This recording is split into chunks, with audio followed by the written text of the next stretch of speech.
Hey, Tactical 40K. Um, we've had the big release of the Space Marine Codex and all the detachments. I've been sick again, but I've also got to play a couple of games. And of course, we're running the Gladius still until the Codex release. We can't really. Or I mean, I tried at least using a detachment roll for the Vanguard because that was leaked out there or was let out. Not leaked. I guess it was put out there, and it was pretty good. But I like the Gladius without all the other, since I didn't have any ability to use the other enhancements or stratagems, and I've been doing pretty well. I don't think the last two games I played, well, they're Crusade games, they're Crusade missions, but I don't think we've last past turn 3 because I've wiped the floor of both opponents. I was a Necron's battle and then a Tyrannid's army, and basically I've kind of dialed in like how I want to run my army. But now we have these detachments, right? And I've found two that I really want to run, but I'll go through just quickly what I think is conducive, because if you're watching me, it's probably because you're into Raven Guard type things or this tactical element to 40K in that process. So and the Raven Guard kind of fit that. They're strategically striking things. They're fast attack and then pull back. They're using, deceptive tactics. They slip in and out of I guess where you can see them. I mean, they're quick. They're using things that conceal themselves. You know what I mean? They're that type of element, that type of military element, and it's great. So I look at these things. The first company detachment is useless, to be totally honest. It would be cool. I know a lot of people were looking at that as like, that'd be a really cool one, but it is probably the bottom of the barrel because Oath is over with, so you don't get the rerolls, and you get like one time you can actually use the Oath that we're using currently. So it's like a slap in the face. I'm not even going to touch that one. It's gone.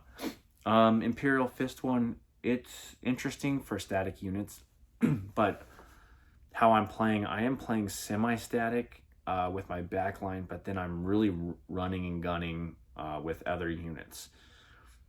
And I just don't see that being conducive with what I'm trying to do. Or with a combined arms army. It's very niche. So I put that kind of as something I don't want to, excuse me, I'm not going to touch.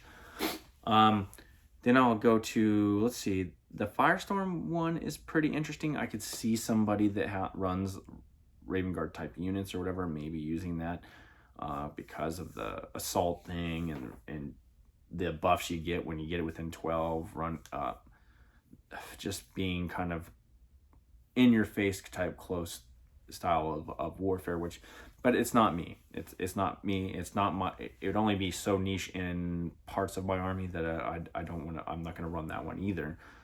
Or I mean, try it without. Maybe you try it just for the heck of it on a friendly game or whatever. But it's not for me. But then we got these other ones. I guess it'd be 3 or 4. Well, I'm not going to talk about Gladius. We already know Gladius hasn't changed, by the way. And to me, it is a utility tool. And it does fit with my play style or that type of play style, the sneaky, quick attack, flexibility, because it gives you an element of all this, whether it be like, and you can choose when to use that element, and that could be the advance and shoot, the advance and charge, the fall back and shoot and charge, and all that jazz. So you have those tools in your toolbox, which is nice. But we'll go to the rest of them. Stormlance. Being able to advance and charge is actually pretty darn good, and some of some of the stratagems are okay. But will I use that one? I don't know. I probably not, because, like I said, the way I've built my army, which we haven't gone over my new list of how things are actually running, and I'm actually changing one element of it, and I'm not going to talk about it too much because I actually converted a model that looks cool and the unit sucks, which you could probably guess it. It's one of the Reaver models, but I'll show you later. We'll talk about that at another time. But anyway, you might be able to guess it once we get further on. But I'll show you it once I'm done, because I have one little bit that's being ordered, so it looks like it's supposed to, right? So we go over here. We'll start with the Vanguard attachment because that is the Raven Guard deal, and you know, pretty much what it is: -1 to hit, or -1 against shooting outside or 12 inches and out upon you, and then you get cover. The only issue I have with this, and this is, I might have talked about this in the past, but it's really eating at me. Oh man, here comes my nose. Allergies. It's really eating at me when it comes to using this. Is the fact that you got like Shrike, right? He's already loan op, and he gives his unit loan op. He's got, I believe he's got stealth too, but anyway, he has these capabilities. Nothing really that has been given to this detachment is going to really affect him. He's our only named character at the moment. And then you have a lot of other units that, like, let's take Eliminators, which I guess this, because they have stealth, this would be like a ++. So if somebody has like a +1 to hit and they come at you with that, you can still get them with the -1 to hit still. I can see that as being good. That's cool, and it's good.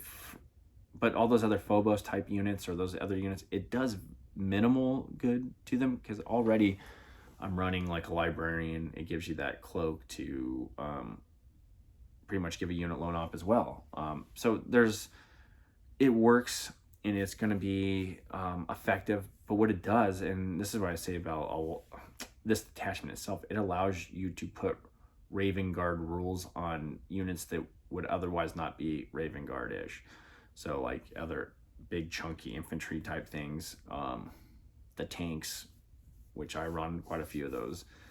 But so that's good in a sense. It allows, here's the cool thing about that. So let's get out of the detachment rule in there. There's ways to infiltrate infantry in there. So we now know what the strat is on this thing. I guess I should go through the enhancements first. Oh, well, this is an enhancement. Never mind. I'm sorry. So if you got a captain or something, or a character, you can give them, they call it the Blade Driven Deep, which allows you to get an infantry unit and infiltrate it. So that brings up a whole lot of interesting choices, whether that be putting something very beefy up in the center of the board, or whether that be just giving your, like, a really, like, to me, I'm like, well, a lot of people have been saying aggressors, terminators, death knights, all that jazz up there. Excuse me. For me, I'm thinking, well, maybe you can do that. That's an awesome way to do it. Maybe you can do Vanguard vets and really put them up there and get into melee really quick. But more than likely, you're going to have them off the board, or if you have one unit of them on the board, I'll have them with Shrike, so they already have loan op, and then we'll strategically maneuver them where we can get into a charge in probably round 2 or round 3. But anyway, so that's interesting. The Death Knights thing, the aggressor thing is more what I'm looking at the moment, because you can get them, I can find those fairly cheap, and you can put some pretty good fires down with like the bolters and the frag storms and whatnot, and toughness 6, not bad. Maybe terminators, I don't know. But right now I'm thinking maybe some aggressors with that one, or we'll see. I don't have any aggressors right now painted up or anything. But it's an interesting one. We'll see what people do with it. It's going to be, that one will be utilized, because it's just, you can infiltrate an infantry unit off the board. That's really cool. The Ghost Weave Cloak, it gives a unit's, or not a unit, it gives the bearer stealth and loan op. The one thing I don't like about this is it seems though it gives just the character. It would be nice if the character not only had loan op with this, but then if he was attached to a unit, it gives it loan op. Then it would be really awesome. Now you look at it, or you give it to somebody and it gives them, you call it concealed positions, or you can call it shadow or whatever, shadow master, or whatever the one with Shrike is. You can you can give that ability to somebody, right? And that's very Raven Guardish, but it is only going on to one character. So I don't know, like when you attach them to the unit or whatever it's going to happen, or you don't attach them to a unit. Excuse me. Maybe you put them on Gravis Captain or something, and that seems pretty interesting. Maybe you put them on the Jump Captain, or and he's not attached to anybody, and he can run around the board. There's a lot of possibilities with this one too. Now, the other one where you get to execute redeploy, this looks pretty cool too, but it's mainly tied to Phobos, which I'm looking at my army and it's like, well, I have a lot of Phobos units, but do I utilize them? I usually put 1 or 2 at most in my list right now. 1, infiltrators for keeping people from deep striking me. 2, incursors because they're cost effective. They can put some minimal amount of fire down. They can, go up there and throw +1 to hit on units. They have the haywire mine, and now there's a stratagem here where all these little units are going to be able to sabotage the objectives. But for 85 points, the incursors seem to be more cost effective than the infiltrator. So I mean, do a lot with them.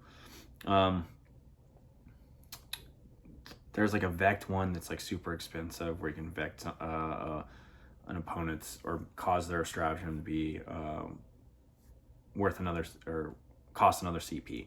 Seems that would be good, but at the same time, it's like for that amount of points, you almost want to just go with the Caladius Assassin, and she kind of fits in with the army too and runs around, jumps, and she can do the same thing.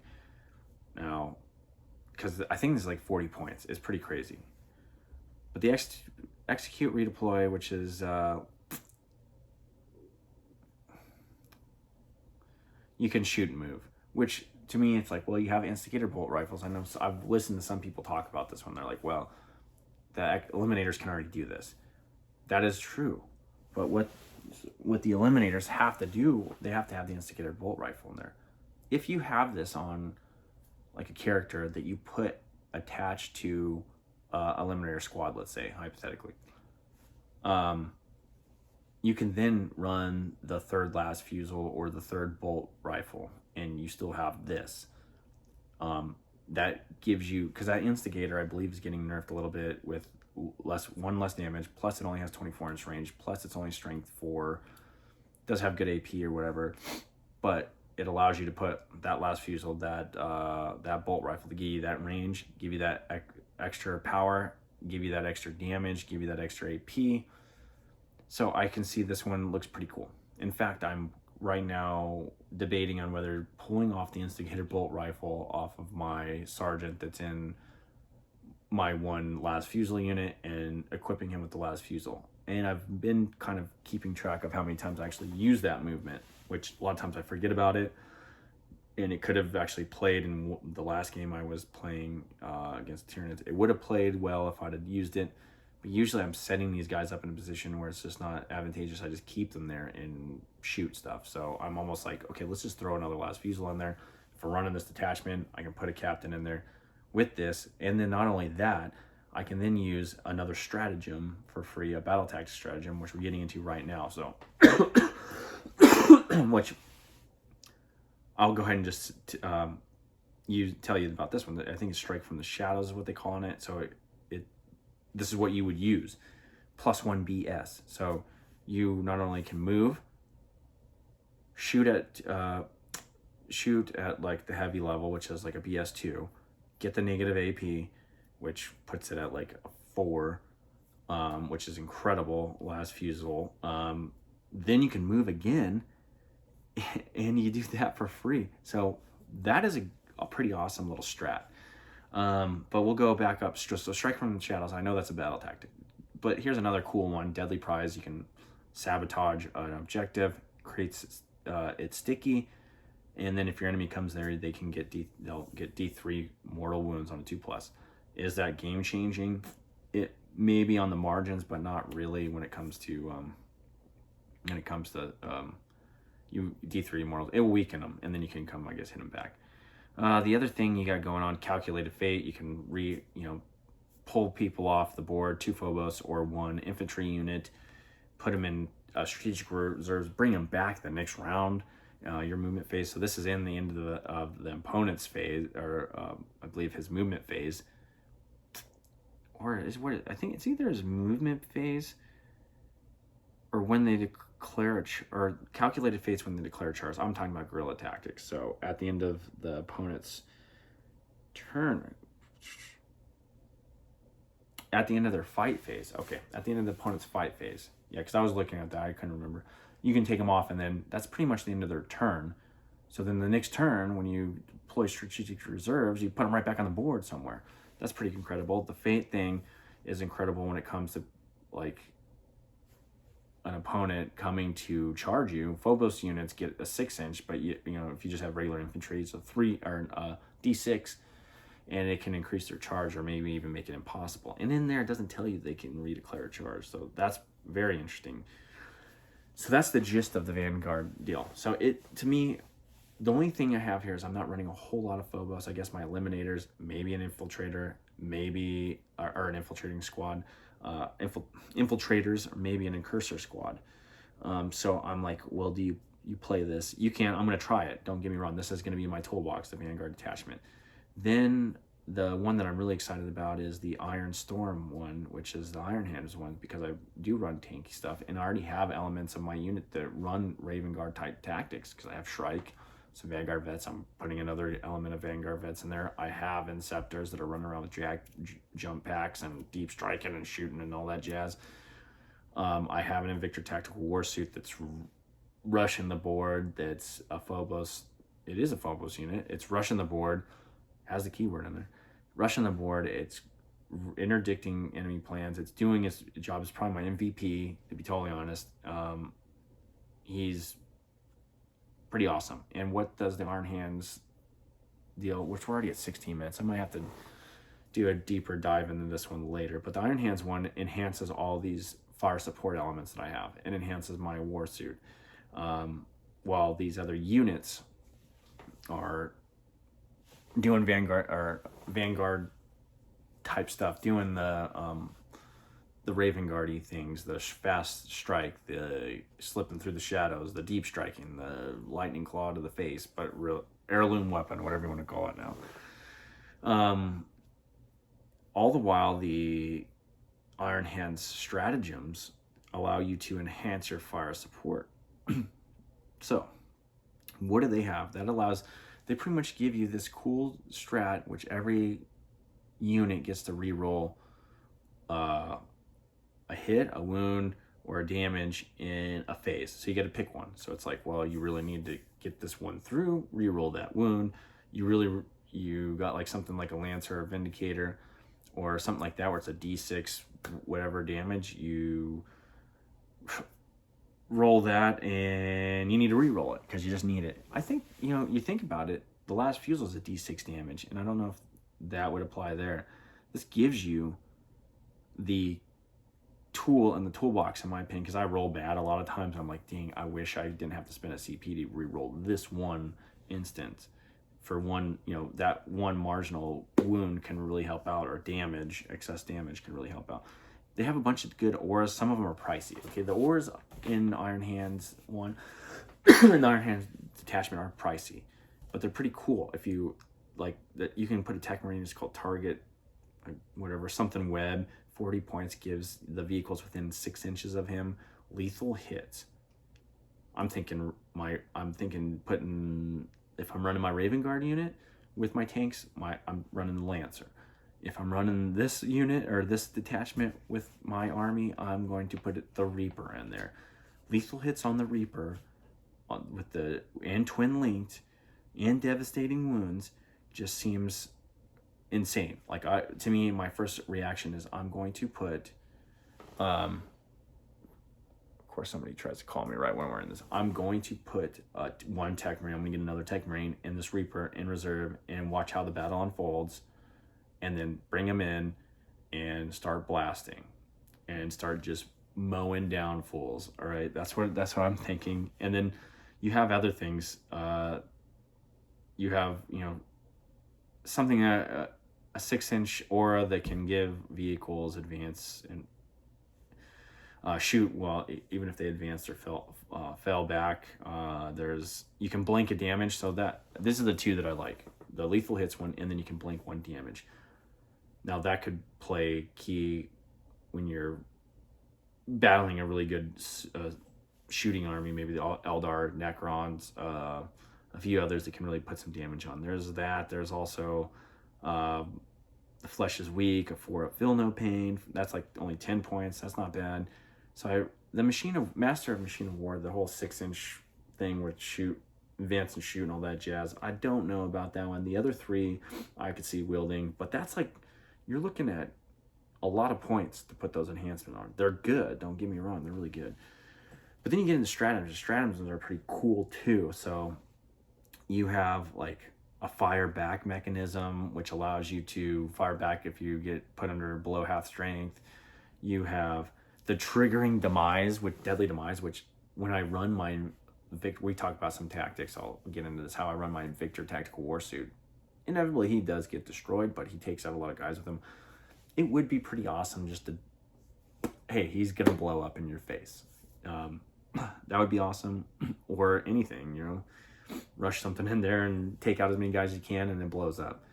There's also, this one's cool for the Invictor Tactical Warsuit as well, or if you like to run Dreadnoughts or whatever, the Ancient of the Fury, you declare in your, I believe in your command phase, and you're going to get like +1 to everything, essentially. Move, toughness, save, leadership, OC, and even a BS, I believe. Adds 1 to hit roll. Yeah, so I mean, it's hard not to take that or use that. Of course, you got Artemis Contempt, everybody does. There's a few other ones here. Certain Mercies, Weakness. There's a Sustained Hits one. There's a one that you can get that one also gets you down to critical hits at 5+. I mean, there's all kinds of stuff that you can do with this detachment. Excuse me. Plus, when you're running the other Raven Guardish elements that envelops the enemy, that already has its cover, they already get cover a lot of times. They already have pseudo, like a lot of, like at least the Shrike unit that I'm running already has stealth. It already has lone op. I mean, what else can you ask for, really? So the Iron Hands one is my favorite right now, and then the Vanguard one.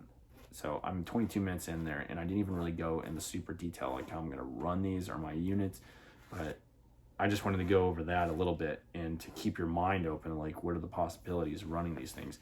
Now, what are you going to lose if you're running these from what we have now? One, we're all losing the Oath of Moment thing, the reroll wounds. So the Iron Hands one kind of helps out a little bit with that. 2, we're going to lose by going to these other ones is the flexibility of the Gladius. You can always use Gladius. Like I said, there's 3 that I'm going to probably end up running, and we're going to find out which the best one is. And I anticipate just end up running the Iron Hands and the Vanguard one. But the Gladius is the multi-tool of the detachments. These other ones are kind of more niche. But you're going to lose the advance and charge, the advance and shoot, the fallback and shoot and charge flexibility, and being able to pick that any given time, like run it for a whole entire battle round. And then that ability to place units in with stratagems in tactical doctrine or in specific doctrines, you know. So it's a give and take. But I really, the way I've set my army up, and I'm going to go into another list because I've had a lot of games now, and I've built my list based off of my successes and the losses that I've had, but also using my military experience and understanding how units support each other. And I know a lot of people are not going to like the list, more than likely, because it's not necessarily flavorful, and it seems, I don't know. I've had a lot of people get frustrated when I'm running this the list I'm running, but what it does is it provides bases of fire for maneuvering elements, like we've talked about. I've mentioned that in the past, having a main element and supporting elements, and then the actual objective to meet. Like you have missions or whatever you got to do, tactical objectives to hit, or objective markers or missions or whatever the case may be. But in my own mind, I'm already having this battle plan. How am I going to move these units up, and how are these other units going to affect that main effort? So I pick in my mind a main effort and these other supporting efforts that are trying to allow that unit to do what it needs to do in order to score the points, in order to affect the battle. So sometimes that's just destroy everything. Pretty much that was like the Tyranid game I just did. It's like It was only 1,000 points. That's why it's like, well, I just needed to kill everything, and then I can go and really affect the battle, which I did. And I used fire and maneuver type warfare to defeat him. In fact, he called it because there was like 2 Tyranid units left after, I think we were going into battle round 3 or something. But, and it was just, we just played it out. I was going to score everything, essentially. I lost my Victor Tactical War suit. That was it. Everything else, full wounds, nothing. So it was good. Anyway, I'll talk to you later. Peace.